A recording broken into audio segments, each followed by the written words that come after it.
Zoe Wright, thank you so much for coming on the podcast today. Thank you for having me. How are you?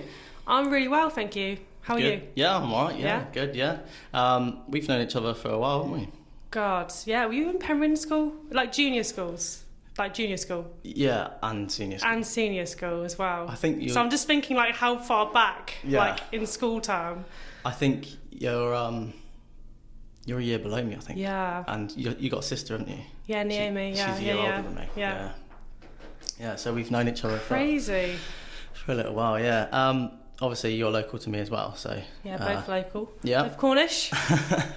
So obviously you're very successful with your fitness and your journey that you've got to where you have now. Physique, is it a physique model? It's like so I started out as a figure. Right. So that's like more bodybuilding. Okay. And I compete with a federation called Pure Elite. Right. But then mainly like fitness modelling. So that's a fitness modelling federation. They just have the figure category in because actually Stuart likes the figure routines and like bodybuilding routines. Oh, okay, yeah.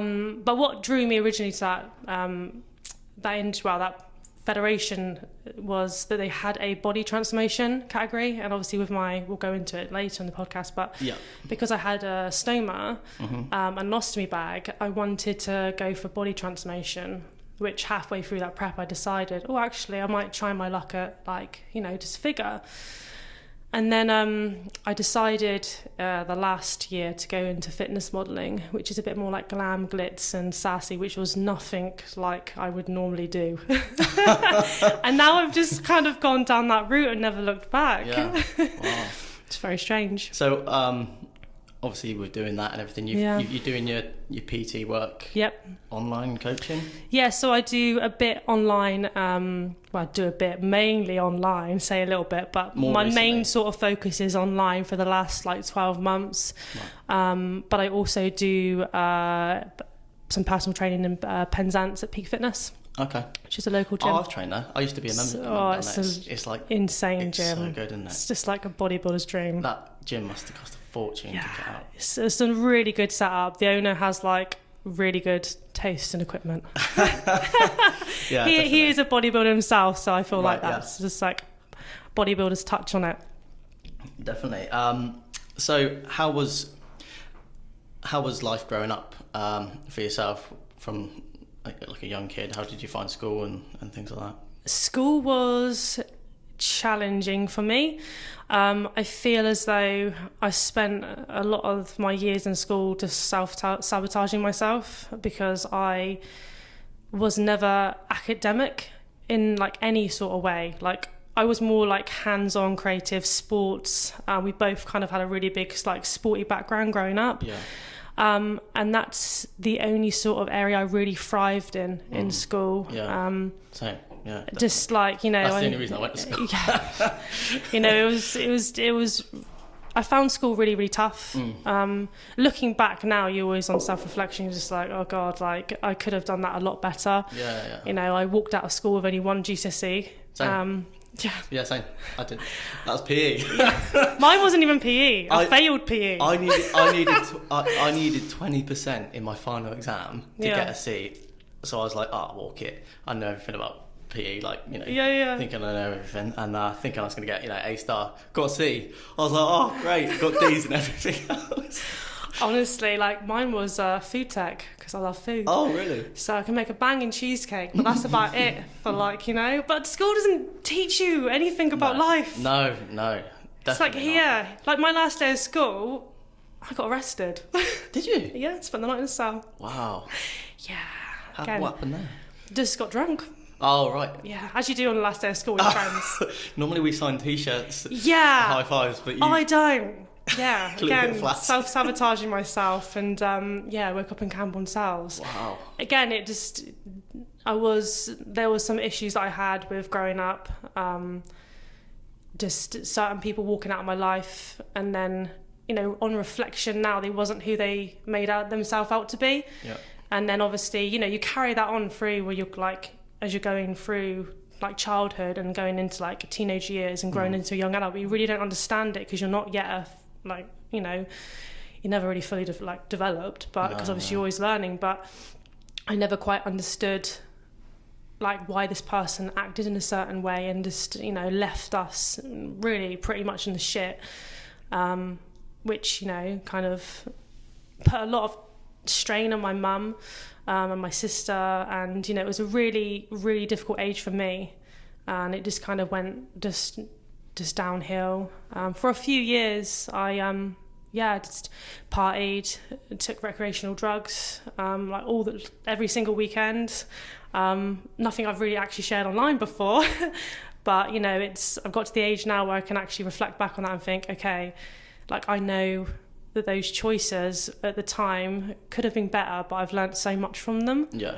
And now, like, they've made me who I am today. Definitely. Yeah. Yeah, definitely. Those experiences sort of mould you to... Yeah, 100%. Yeah, don't they?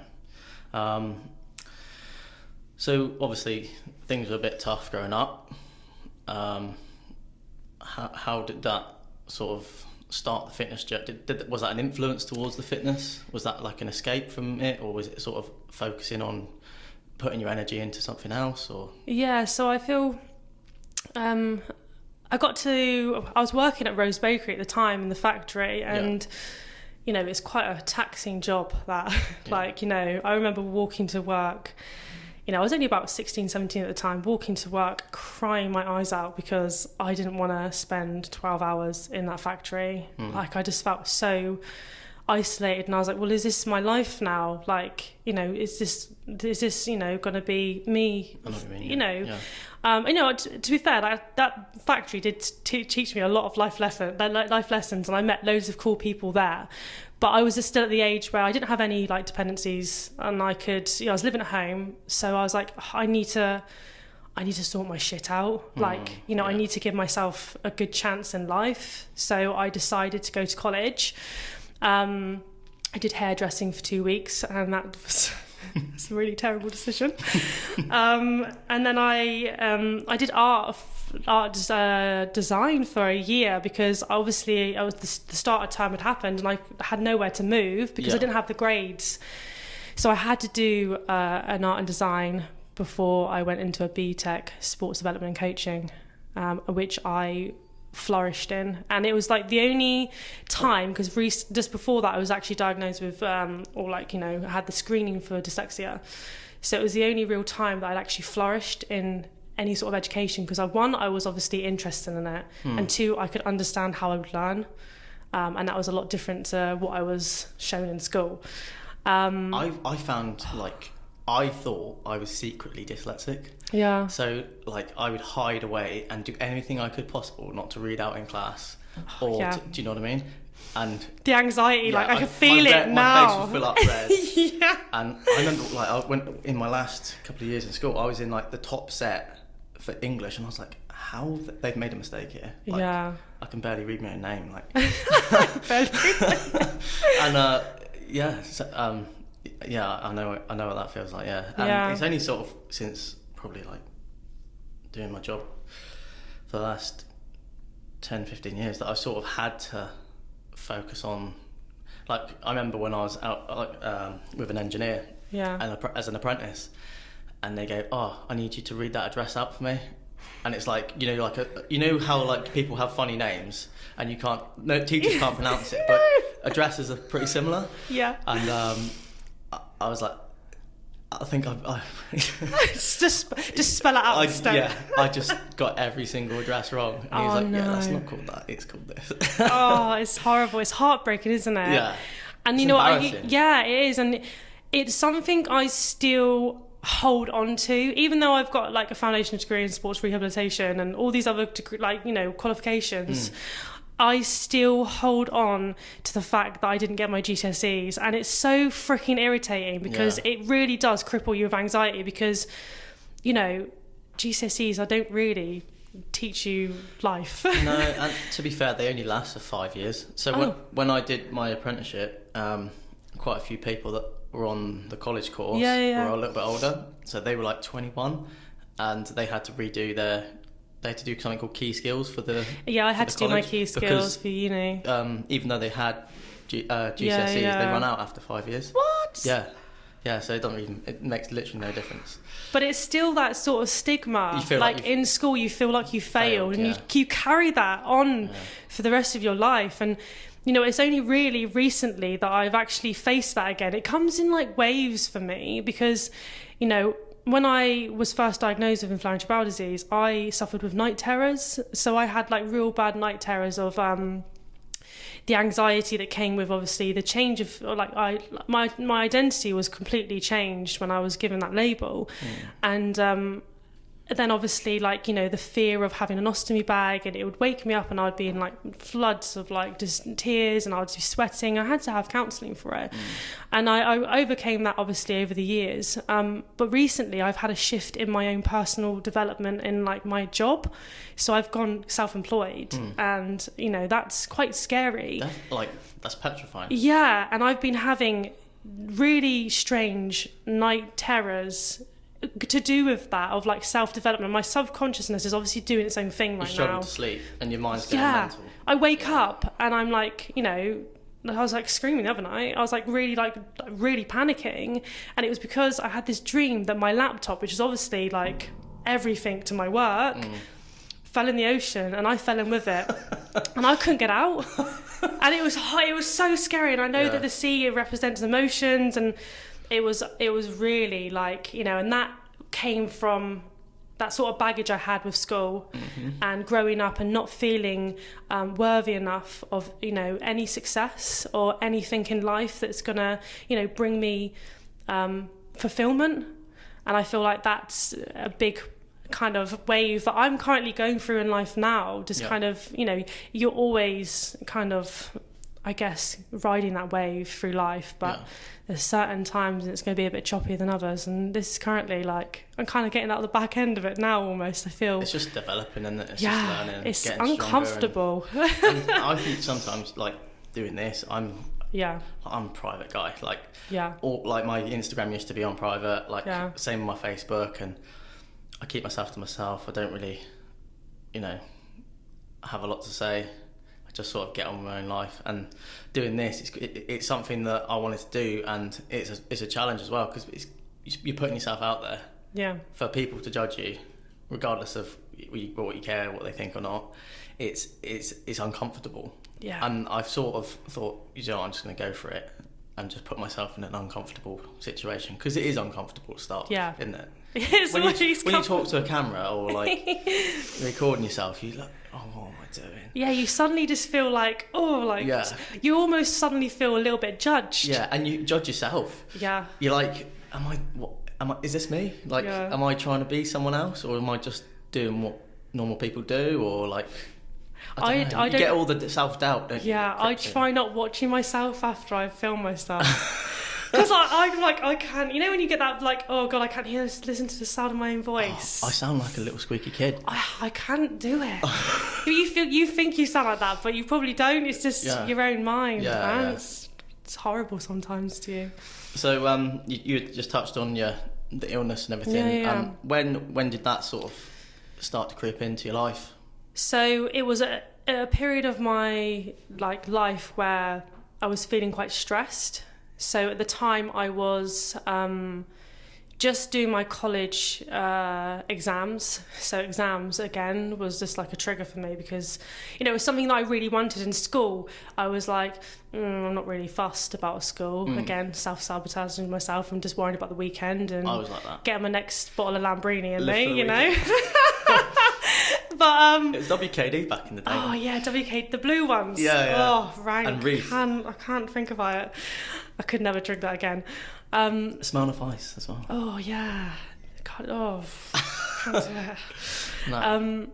I was like, you know, I was doing my exams, and obviously I really wanted to go to university. Like, you know, no one had graduated in my family yet, and it was almost like a big fuck you to certain people in my life that made me grow up feeling stupid for not understanding something.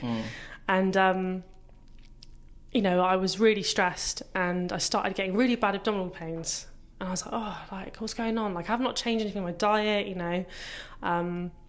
nothing really has changed in my life. I've just gone back to play. I've gone back to doing sport. Like, I've really cleaned my life up. When I was doing my sports development and coaching, like, I was, going to college. I was like, sorting my shit out, shall I say? And I wasn't thinking about going out and getting wrecked on the weekend. I really wanted to. You were focusing and going forward with your life. And I was actually really enjoying myself. And, I just started training. So I was like, I'm really enjoying, training and football and just everything, just playing around in the gym at college and not really doing anything in there, just kind of with my friends. And and at the same time, I had my college exams. I ruptured my ACL ligament in football, so I couldn't play football anymore. Until my surgery, and I was just going through a really weird transition in my life of, I guess, shaking off the identity of leaving myself behind of who I was in school, and I was growing into this new person, felt very uncomfortable, and I started getting these really bad abdominal pains. It started with going to the toilet more frequently, rushing to go to the toilet, and I was like, oh, maybe it's just IBS, it happens now and again, it's flaring up a little bit, it must be something to do with that. But it got progressively worse, to the point where I was like, I don't want to go on a bus because I don't know whether, I'm not going to go to the toilet.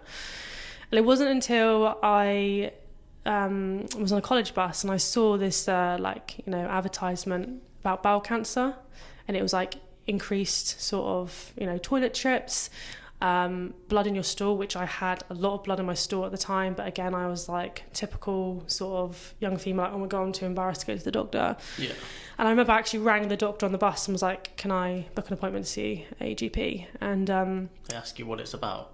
That was back. They do now, and that's so really awkward. So. I'm I know some of these girls that work down the Penryn surgery. I do not want to tell you I know why. They are, all of them, but I've seen some. I recognise you from school. When a guy rings up about certain things, it's I just want to see a doctor. I don't need to tell you why. I just need to see a doctor for this reason. What I normally do is I say, can I get a phone call first so I can speak to the doctor, and then I can book it in with him. And then you can go down. If it's urgent, then I wouldn't need to go to the doctor anyway. I'd go to the hospital. Well, for sure. You kind of know, don't you? I'm too embarrassed to speak to them about that, so I asked for the phone call so I can speak to them. What is that? I don't understand that. I know, yeah. Oh, and because I can't help you. No. It's just I think it's so they can preempt the doctor of what you're coming to. I guess so. They can prep I kind of understand that, but just give us a quick phone call afterwards. I don't know, set a day aside. Yeah.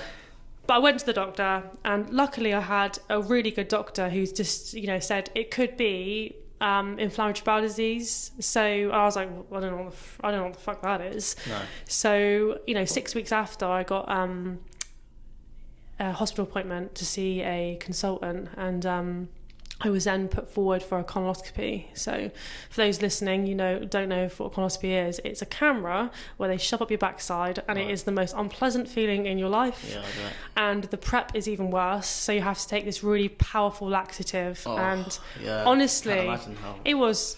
Some people pay for this. To clear their colon out. I'm why would you do that to yourself? I know people that have that done. No. Yeah. God, no. I'm not doing that to myself ever again. Get them down the car wash, can't you? Oh, God, Josh, seriously, it's so uncomfortable. But, I walked away, from that hospital appointment that day, feeling very sort of traumatised. Yeah. Slightly wounded by what just happened to me. And but they gave me the label ulcerative colitis. And I was like, what does that even mean? They just gave me this medication and said, you see a consultant again in 6 to 8 weeks, and then on your merry way. And I was like, great, I'm gonna be cured. I'm just gonna take this, medication, and everything's gonna be fab, and I'm gonna go back to normal. Why did I put this off for so long? Well, that wasn't the case for me, because I took this medication and nothing was working. It was getting progressively worse, and I was like, well, I don't know what the crack is here. Yeah. So I rang the helpline they gave me, which was the inflammatory bowel disease nurse at the time. Really freaking awesome nurse. She's called Jo. She's awesome. And she basically was like, you need to be admitted into hospital. I was like, what? I was like, I've got to have knee surgery next week to have my ACL ligament repaired. I don't have time for this. I've just started university. Yeah. I've just started kind of this pathway of something that I never thought was achievable. Yeah. And she was like, we need to take you in now because your blood levels are just like they're really bad. And I was like, okay, well, I'm just in for, she said, you're in 5 days. You got 5 days in hospital. You're going to need IV steroids. So basically to kind of help the inflammation and what was going on. Yeah. 5 days turned into 4 weeks because my body just deteriorated really rapidly through that hospital stay. At least you were there, like... Yeah, I feel very sort of lucky to be, to be here really, because I can't like I find it hard talking about this part of my journey because it's like, every other part of my journey I can talk about. This is like, obviously I've got a little bit of like PTSD from it, so I get a little bit like emotional. Yeah. So I'm just like breathing. But they called my mum in and just basically my bowel got to the point where it was going to be a toxic megacolon, basically where it ruptures inside because it was in that much of a state inside. They gave me the x-ray and just said like, this is what your bowel looks like right now, and it was like huge. My stomach was out here. I couldn't have anyone touch my stomach. I couldn't go to the toilet at that point because, you either go one way or the other. If you don't go the other with inflammatory bowel disease, it's like you need to see someone. Like it's really not good. And they said basically, your daughter needs this surgery, but if we give her this surgery to remove her bowel, she might not make it through the surgery, but then we don't know if she's going to make it through the night. And, at the time, everyone was... Did you get told that? Or was yeah, it just your mum, with my mum. My mum literally was like an absolute hero, and I was just... Because she's like really emotional like me. I'm very emotional. I think I get that from my mum. Yeah. But she had like this calm approach to it. Like just, honestly, she was like a rock for me that day because I was a freaking mess because I didn't know what was going on. I didn't know what was going to happen to me. I didn't want this bag. I was like refusing this bag because I was like, I would rather die than have this bag. But then I was also facing that. Yeah. The reality of that actually. Really, like the reality of like your life just being freaking over, and like, I can't even describe to you the feeling I had. Yeah. Or was it just like panic? Just panic, but also like just like the release, just like, what's the point? Yeah. And I hate to like say that. I would love to say that, I was like so motivated and I was like so determined to like, fight through that night. But I was at that point when I got back into my hospital bed and I was like, if this is it for me, then I have no control over this. Yeah. And I was really lucky to come out of that hospital without a bag, but also to be alive. Yeah. But I was in a really bad way. Was that at Trelisk? Yeah. And they at Trelisk were amazing. Like every consultant, every surgeon I've seen with my inflammatory bowel disease has been really good. I've not had a bad experience. That's good. But it was just, 2 years later I had my surgery, and I can talk about that, but it was at that moment in my journey that I it was a massive, like, all in one go. Yeah, it was. Yeah. It was that realization that I wasn't in control. Right. And you feel... do you like to be in control of what you do? Yeah, I feel like everyone has an element of that. Yeah, I'm massively like that. Like I hate going on a plane. Can't control it. No, I used to be fine about it. Like I mean, I'm all right. I pretend I'm all right, but I'm like absolutely bricking it. Yeah. Because I just hate that feeling of not being in control of what I'm doing. Yeah. You can't get off. Like, do you know what I mean? Yeah. Like, I hate that feeling of just not being able to control something. No. And I think like when you're, I was 19 at the time, just turned 19 or 20. I can never remember, but I was just turned 20, I believe, when I went into hospital. And it was the realization that I wasn't invincible. Do you have this, like, I don't know, when you're growing up, you literally, like, you fling yourself from trees and stuff. I look back. Does that make sense? Like, why did I not die when I was younger, flinging myself off that tree? Yeah, I used to do that deliberately. I used to go running into trees off skateboards, like into bushes, God. Like going down the hill and like jump into a hedge for fun. And like, but I guess in some weird way you are in control of that. But like now I like get up in the morning, I can barely put my shoes on. Do you know what I mean? It was like, it was. Yeah. That was a real realization of life really can just be taken away from you just within a click of a fingers potentially, and that I wasn't invincible, and that this illness was something that I would have to live with for the rest of my life, and the sort of coming to terms with the inevitable, which was having a stoma and having an ostomy bag. What was that like, having that like conversation that you're going to have the bag and it's going to be external? Yeah. What was that like? Was it like honestly difficult to like process, or was it rejection, or it was all of that? It was looking at myself in the mirror and realizing that literally like my whole, this is what I felt like at the time, my whole body is going to change. But being realistic, it's only this tiny bag.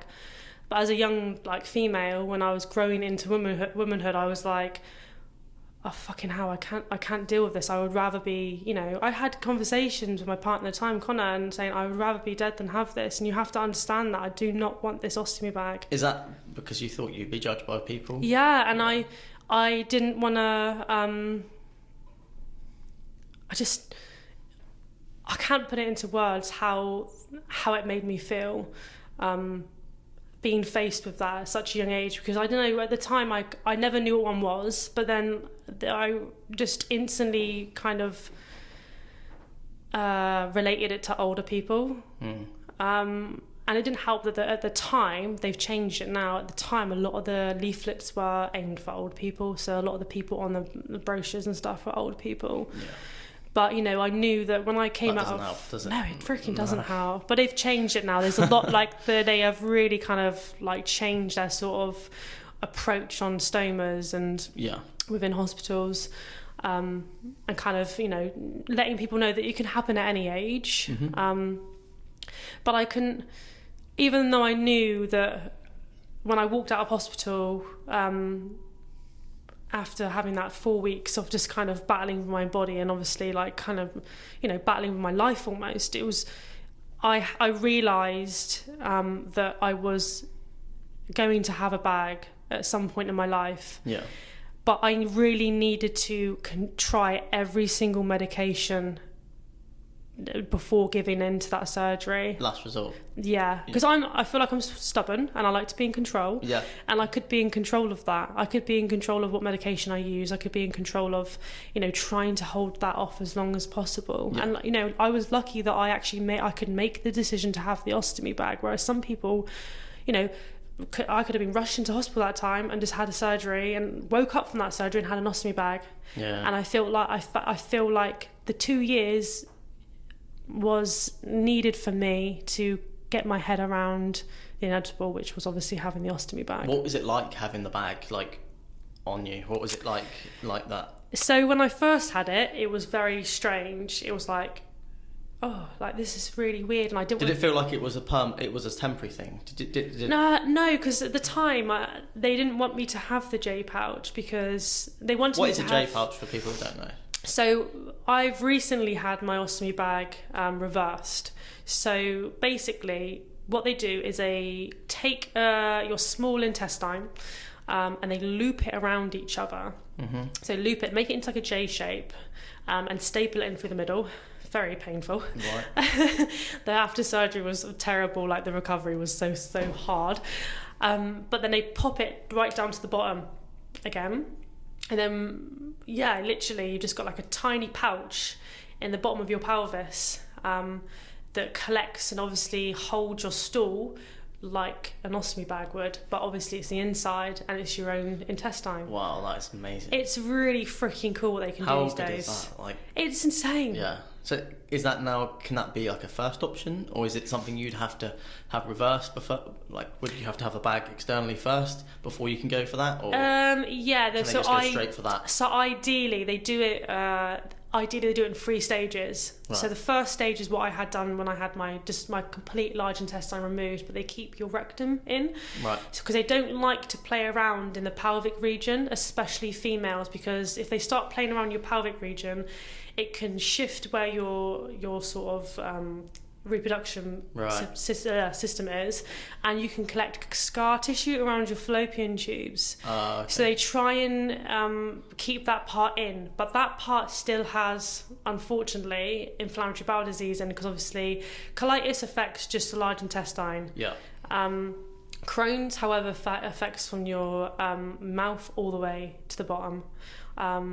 So I had the option for the J pouch because obviously I had my large intestine removed, and I could obviously, the J pouch would be successful. I mean, there's still a chance of it failing in the future, but ever since I've had it done, and it's over 2 years now, it's just gone from strength to strength. Did you feel like you had any issues with having the bag? Was there like I don't know, obviously when it fills up, or when you have to change it, or I need to do it now and it's not the right time? Yeah, I've had moments like that. So when I first had my stoma, when you first have a stoma, you have to kind of grin and bear sort of finding the right products that work for you, and the right stoma bag, and the right sort of washers. So you don't necessarily have to have that, but this is the right type of bag for you, because what one bag might work for someone and feel comfortable for someone else, but it doesn't for the other. Yeah. And so I had a period of time when I first had my stoma of obviously first adjusting to the healing process. So I had stitches around my stoma, and obviously I had the bag over it. Yeah, it was very painful, especially with your stomach acid, because obviously it comes onto your... Oh, yeah. So you have to get the bag just right.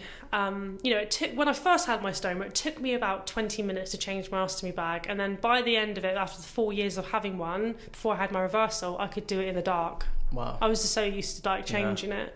And I actually fell in love with my stoma as the years went on, because it gave me my life back. Yeah, definitely, yeah.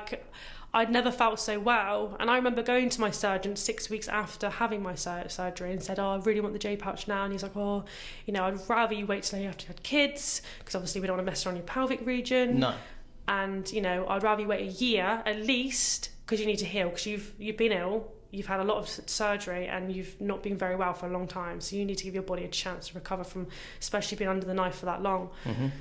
And I walked away hating him, because I was like, I really want my J pouch now, because I really can't stand this ostomy bag. I can't stand it. I don't feel good. My body confidence was completely shattered. Yeah, definitely. I did not want to look at myself in the mirror. My partner at the time was very understanding. He didn't see me for that. And obviously he loved me for me, not. But you were together for a long time. Yeah, for a long time. Yeah. But I know it can be hard for couples to definitely. adjust. Yeah, definitely. And that was very difficult. But then as soon as I realised that actually I can do things, and I went to London, I think it was 8 weeks after my surgery, and I was like, oh my God, I can go on a tube and not have to worry about soiling myself.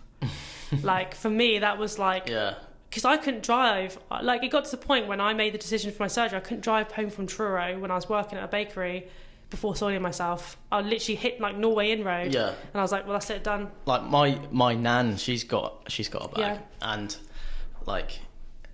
she found it difficult. Well, she finds it difficult because when it fills up, or she's had it when she had issues with it sealing. Yeah. And it leaks, and she'd go and try clothes on at a shop, and it's leaked on new clothes, and it gurgles and stuff when you're just talking to someone. Makes noises. I've got a funny story actually to tell you about that. So over the first lockdown, do you remember bizarre issue with toilet roll? Yes. So I don't know what that was all about. What anyway, the fuck was going on there? Yeah, I don't understand that. So we would go round to her house. She lived not far from us, and we'd walk the dog and make sure she's all right. And I'd always say, do you need us to try and get you some toilet roll? And she was like, no, it's fine. I was like, okay. A couple of weeks went by. I was like, come on, do you want us to get you some toilet roll? We've not got you any. No, I don't need any. And then 6 to 8 weeks went by, and I was like, you've not got any toilet roll. And then she comes out from downstairs, from the cupboard upstairs in the where she keeps this toilet roll. There's 24 pack of toilet rolls. Comes downstairs, she goes, there you go. I went, well, what are you going to use? And she goes, Jake, I don't have an arsehole. And I was like, I literally, like, my grand saying that to me, I was like, I literally didn't know what to, that was That's a lot. hilarious. That was a lot in one sentence. That was just too much. Yeah, I was like, wow.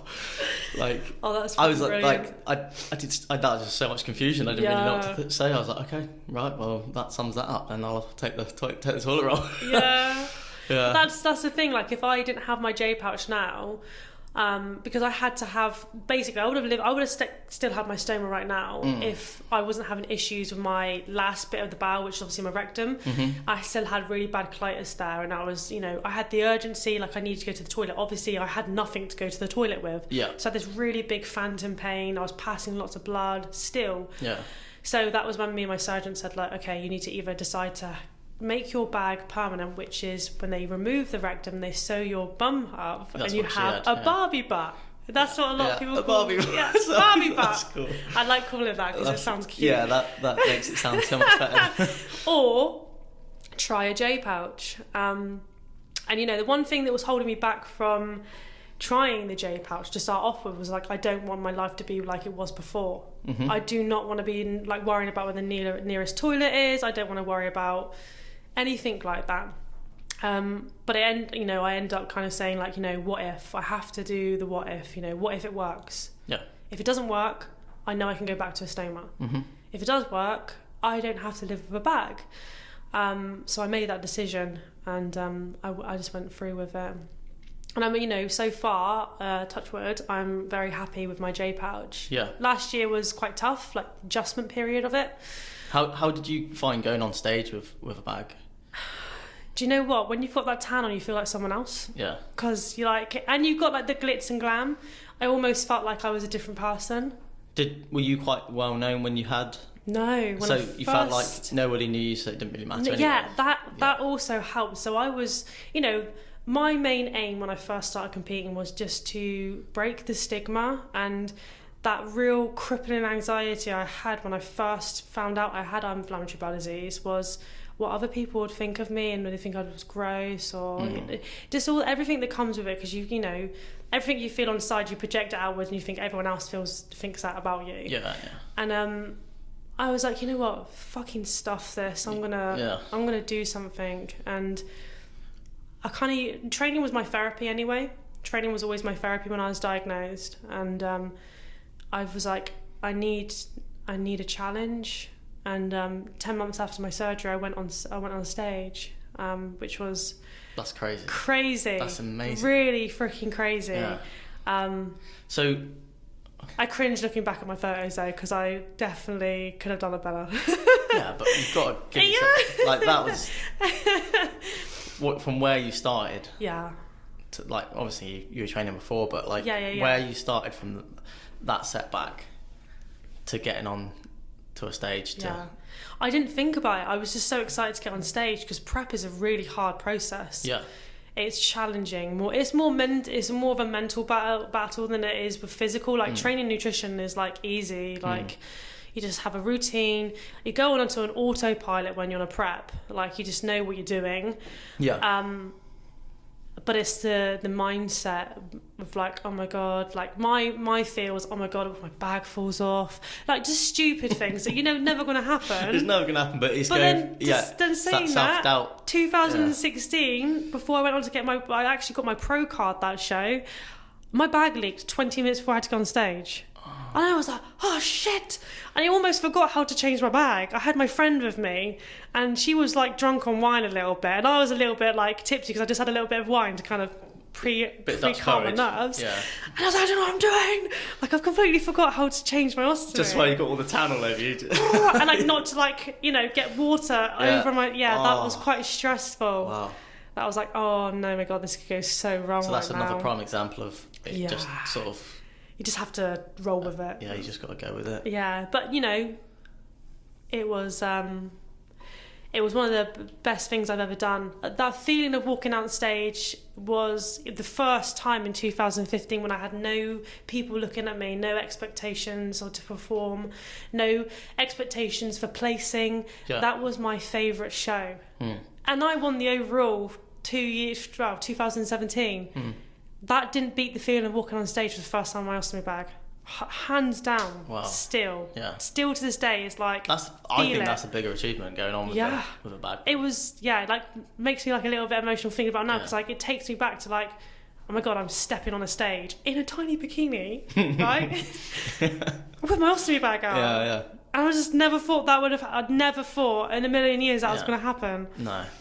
So how do you think is this, because you're in prep now, aren't you, for your next show? So I'm going to be officially starting July, and this will be like, I never thought I'd be in this position again.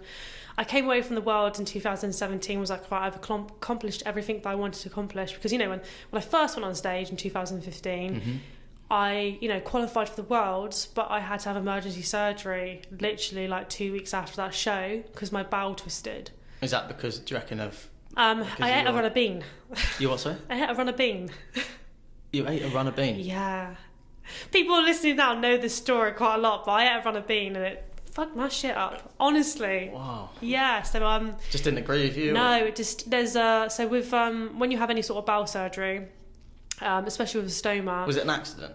No, I just basically I went to Amsterdam to get my veg for my prep, and I normally get asparagus. Right. And I was like, well, there's nothing here, but I need to fill my meal up with something other than just chicken, because I'll be starving. So I just picked up green beans, like runner beans. And literally. Do you know what was really weird? Because I was eating and my mum was like, are you supposed to be eating that? And I was like, oh, shut up, mum. I know what I'm doing. And then literally 3 hours later, she's having to call me an ambulance because I'm literally like crying in pain on the bed. I couldn't move. So what happened internally then? It just so twisted. Basically it flamed up. It like got lodged in my bowel, got lodged. And I think because I was quite lean as well at the same time, my core was obviously, I was very like small, there was not much room for it to like move around in. And it twisted, and I just trained legs and I was like, oh my god, I've given myself a freaking hernia. Yeah. But it wasn't a hernia, it was like the scar tissue. It's a little old runner bean. Hadn't quite formed yet, and it got stuck on the bowel. Right. And then it twisted. So I had to get rushed in they kept me nil by mouth for 5 freaking days, mind. And I just finished a show, so I was starving. And I was supposed to go to the Worlds in like 8 hospital weeks. Jelly. Oh, no, I didn't even get that. I got Connor to sneak me in some Mars bar, milkshakes. It was hilarious. I wasn't even supposed to be eating. Sorry. And then I had to have emergency surgery. And obviously my chances of going to the overall, to get the overall that year was obviously not happening. Which was, I feel like, quite good because, then it gave me that sort of drive for the next year, which I got second overall, which was really annoying. I was so close. So you got unfinished business then? Yeah. And then I came back for the O2 Arena, which was a really cool venue, but Margate was definitely better backstage vibes. I got to step on the O2 Arena stage, and then I came second overall, which I was like, okay, I'm all right with this, but I could do better. Yeah. And that's when I decided to go again in 2017. So will this be your first? This is my first show since having my stoma removed. Wow. Yeah. So do you feel like you can bring a better package this time? Do you know what I'm like? Are you putting too much pressure on yourself? Or? I'm really. I went to start a prep last year, so a lot of my followers know that I was like, right, okay, I'm going to compete in the UK Championships. Right. So I started the prep, and I got a week in, and was like, my life at the time was really not good. Like, I'd broken up with my long-term boyfriend. I was in another situation that really wasn't working, and there's a long story there, and my mind was just not in it, and I felt like I lost my nan, so I felt like I was trying to distract myself from facing up to reality, and I was like, what do I know? What am I comfortable with? Competing. And I knew I clocked it a week into prep and was like, I can't do this. I'm not doing it for the right reasons. No, yeah. There's a lot of pressure going on. People expect me to come back stronger. It's probably the worst thing you could do is prep. There was a lot of things going on now. The emotional side of hormones and everything going into that, and so it wasn't going to happen. It was never going to happen. No. Couldn't even stick to my diet for a week. I was like, no, this is definitely not happening. I do not want this. I either do something, 100% or I don't do it at all. And I couldn't do it. So I was like, right, okay, what do I want to do? I decided to go for a photo shoot. Yeah. I did my photo shoot. It was really strange looking at the back of a camera and seeing myself out an ostomy bag. And now I never really, once I accepted my ostomy bag and accepted, for what it was, and I embraced my ostomy bag, I never really saw it in photos, but it was when I saw the camera without my ostomy bag that I was like, that's really freaking, like, that really set me off. I was like, oh my God, I just didn't expect to react like that. I just thought, okay, this is what I do. Yeah. But seeing myself without my ostomy bag was like, was it like when you look down? Did you look down and be like, yeah, it's not there? I sometimes wake up in the night like, where am I? Like, where is it? Is it falling off and rolled under my pillow? I think, like, where is it? I like panic. Or I spent a lot of times doing that after surgery. But I was like, okay, I've done that goal of obviously, having a photo shoot. Now what do I want to do? And I thought I've been stewing on it for a couple months, and then I was like, I was just driving home one day, and I just got home and just entered the show for like literally a year. Like, I had a year to go, and I was like, I just need to enter it now. And I don't feel any pressure on myself. Yeah. For any external people, like, online, like, I've got no pressure whatsoever on there. Of course I want to do well, like, like I said, I want to do it 100%, but I've got no external pressure. I'm doing it for me. I'm not doing it for anyone else. Doing it for the right reasons. Yeah, and that's when I know I have to do it. No one can ever take my overall world title away from me in 2017. No. So if I come back and even get top 5, I'll be happy just to step on stage after having gone through 2 major surgeries to get where I am today. Yeah, definitely. Yeah. So, but I think you hold quite high standards for yourself, don't you? Yeah. I can tell. Yeah. Yeah, I want to do well. Yeah. I want to win, and I'll train to win. I always say that to people: train to win, and you'll never lose. No. Because you've trained to win, and despite whatever placing, you've done your absolute best to get where you need to be. And like you said, you're doing it for you, and you've not got as much external pressures on you, which are distracting you. Yeah. Because it's probably the worst thing to have is external things going on when you're in a calorie deficit. Yes, that's a very, very hard time. Yeah, definitely. I've not had to be in a calorie deficit really for like 4 years. I like to be in a calorie deficit for about like a week, 3 days, and then I'm like, McDonald's it is on Friday. Just drive past. Yeah. The thing is, I don't crave for foods like that, but when I'm in a diet and I know I can't have it, I want it. I'm one of those people. I'm all or nothing. So like, if I know I'm not dieting or I'm not trying to lose weight or body fat or whatever, I'm like all guns blazing. But if I'm focusing on losing weight or whatever it is, then I am quite good at sticking to that. I'm a bit of an extremist. I'm sort of all or nothing. Yeah, but you have to sometimes be like that. Yeah. I feel like, I read a quote the other day, discipline is the best form of self-love, and I was like, frick, that's awesome, I love that. Yeah. It is. That's good saying actually, yeah. Just like, you have to have that discipline in anything in life. To achieve anything, there has to be some form of discipline there, and obviously motivation. And preparation as well. Yeah. I find if I'm not prepared, things go wrong. Yeah. And like, just simple. Again, you want to be in control. Yeah, exactly. Yeah. But I hate that feeling of not being in control. When like, say, I don't know, you get up late and you've not made your food for the day. Do you know what I mean? And you're like, oh my God, what am I doing? Yeah. What have I done? Like, why have I not? So out of character. Yeah. What have I done here? But there's no better feeling than waking up in the morning and everything's all ready. Yeah. Like, and you're set up for the day. Yeah. Do you know what I mean? That's a good start to the day. Yeah. I think a lot of people don't realise that. You got to set yourself up and like, you know. I think start as you mean to go on as well. Yeah, 100%. Yeah, definitely. So where obviously you're going for the show, what sort of things have you got planned in the future? So obviously I launched my Empowered Women business last August. Do you know, a little bit of a backstory on Empowered Women, that came at a time where I really needed it. Right. I really like it.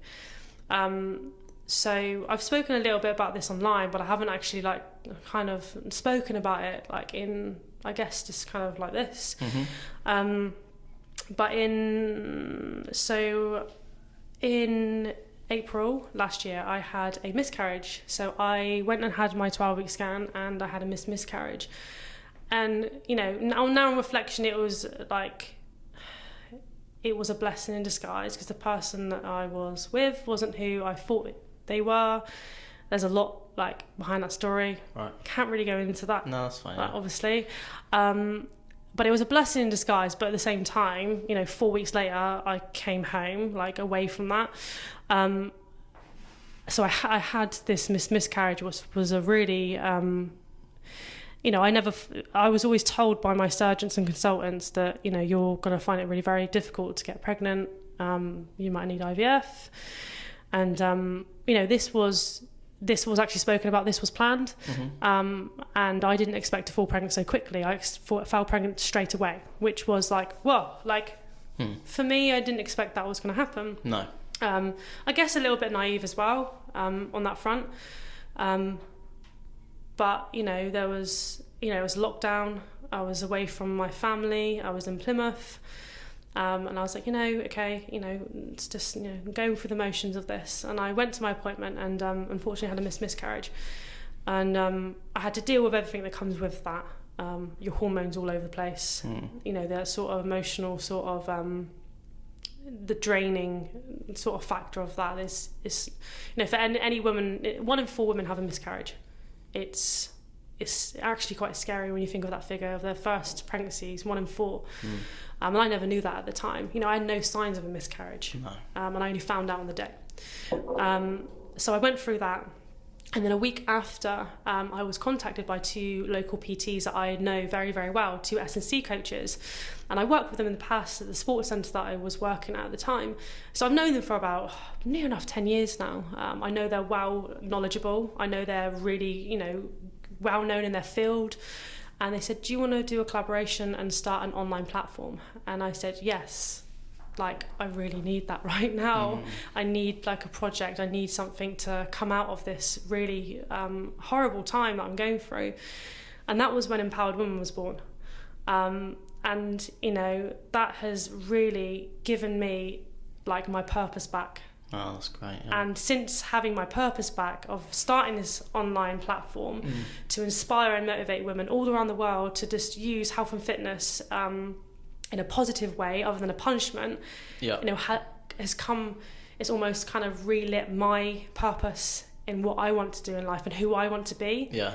Because I felt lost around that time. Yeah. I really didn't know what I was doing.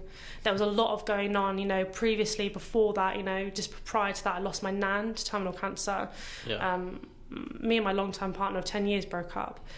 I moved to Plymouth. There was so much going on in my life, and I really didn't know where to turn. Again, another sort of hiccup, another hurdle to get through. I have to say, that period of my life, I feel like was more challenging than facing my health. When I was in 2012, when I was first diagnosed with inflammatory bowel disease. Yeah. I never thought I'd find a hurdle like that again in my life. But that was hard. I was severely depressed without even realising it. Yeah. I was drinking every single night after that. Then the miscarriage and stuff, around the first sort of time of having, you know, starting this Empowered Woman. And I was like, something needs to change. I'm like self-sabotaging myself like I was when I was younger. Yeah. And the Empowered Woman gave me my sort of lifeline back. Like 100% giving my life back. Yeah, that's great. You know, and ever since then, I guess I surrounded myself with really good people, and I met good people, and, you know, now I'm in a really good place. Yeah. And like, I'm striving for fulfillment rather than just happiness. Yeah. Like what I want to do in life, and having that kind of purpose again is just, I feel like everyone needs a purpose in some form, shape definitely. or form in life. Absolutely. Yeah. Yeah, definitely. You need some sort of purpose. You need some sort of goal. Yeah. Or you need something to focus on. Yeah. It doesn't matter. Like, it could be one big goal. Yeah. But it could be like little goals in between to get to that goal. Like, you always got to keep moving that goalpost. Yeah. Yeah. I think sometimes you can be, like we talked about before this, about me being a perfectionist. Yeah. And sometimes you can, I think, it's good to have goals, but don't try and beat yourself up about it too much. And they need to be realistic goals, don't they? Yeah. Like, sometimes you, aim for the stars, but you do realise that the stars are a long way away. Yeah. Do you know what I mean? You need to get to, like you said, little goals, little steps. Yeah. Get to that one, right? Next, what's next? Okay, go on to that. You need to be able to manage that milestone as well and maintain it. And be realistic. Yeah, and that's what I say with the women I coach. You have to think realistic here. Don't think short term. No. Don't treat health and fitness as a part-time thing. No. Like, health and fitness and well-being has to be a full-time thing. Yeah. You know, work and everything else comes second. Yeah, you have to prioritize yourself and your own well-being, and then everything else can flow into place. Because if you don't look after yourself, especially like mindset-wise, you're just gonna be going around in circles and forever chasing something that's not going to be happening because you're not in that right headspace. Yeah, definitely. What sort of advice would you give to someone that is in a situation like you were in, where you felt like everything was on top of you, and they want to get through it? And fitness, is that something that you would encourage? Or and also breaking it down into a time scale. Break it into, okay, don't think about next week. No. Don't think about 3 days time. Don't think about 2 days time. Don't think about a day ahead. Think about now. Like right now, present time. Think about the next minute. Don't get yourself caught up on something that hasn't even happened yet. And that's how I saw it. So when I came home from Plymouth, and obviously I was isolated with my parents, I would spend a lot of my time out in nature and listening to podcasts and listening to music that kind of resonated with me and made me feel good. And I'd walk about 6 miles a day, just around the coastal path, and to Mainport, to Swanpool, and I'd go in the sea. The sea was my therapy. When I came back from Plymouth, it was everything to me. Like getting in that water, and there's nothing freezing cold. There's nothing the thing is, you can't think about anything else. No, and you come out and you feel like, so much better. You feel so much more like energized. And obviously at the time gyms weren't open. Nice. So I went for walks, I went for runs, and again, just being out in nature, being outside in the fresh air. I think that would be my sort of, if anyone's struggling right now, don't think about tomorrow, don't think about the next day, think about right now. And that's something that Jordan Peterson, that resonated with me when I was listening to one of his podcasts. He's crazy, that guy. He's like his IQ is like, I know. He's very controversial. A normal IQ is I know. Something out of. But he's very controversial, but there's so many things I've taken from him, and I've read his book, first book, twice, and I've got his second book that I've yet to start because I've been so busy, but I'm going to... He just gets everything, doesn't he? He just gets it. He just So he's very black and white with his approach. And he's very honest about his own. He's suffered with addictions, with prescription medication and stuff. So there's a lot I can take from that as well. Like not like addictions, but like just he's very open about what he's struggled with. You wouldn't want a therapist that hasn't ever gone through anything in life. So they can't relate to it. No, you can't relate to it. And knowing that he's not God. No one's a God. No. But I've I took a lot from him when I was kind of going along that journey of kind of redeveloping and self-development, and sort of just kind of find out who I was going to be. And shaking off, you're forever shaking off the identity that you put onto yourself. I feel. And even now, like you said, like before this, I was private. I never did anything like this before. You're shaking that person off that you thought you once were, and you're coming into this new person like, okay, feels uncomfortable, but I'm growing into it. Yeah, definitely. Well, thank you for coming on. I've really enjoyed this. Thank you. I think a lot of people listening to this will be, you know. I feel like I've been quite. It's a very different take to what I'm like used to talking about. Yeah. But I feel like I'm ready to talk about it now because I've come through that other side. It's like a therapy when you can talk about things that are difficult when you've got it off your chest. Yeah. And when you've realised, and I'm still realising like some stuff. Yeah. But you're never going to know everything. No. And that's the key to life. Well, you've heard it. That's a good sign off. Right, thank you very much. Cheers. Cheers.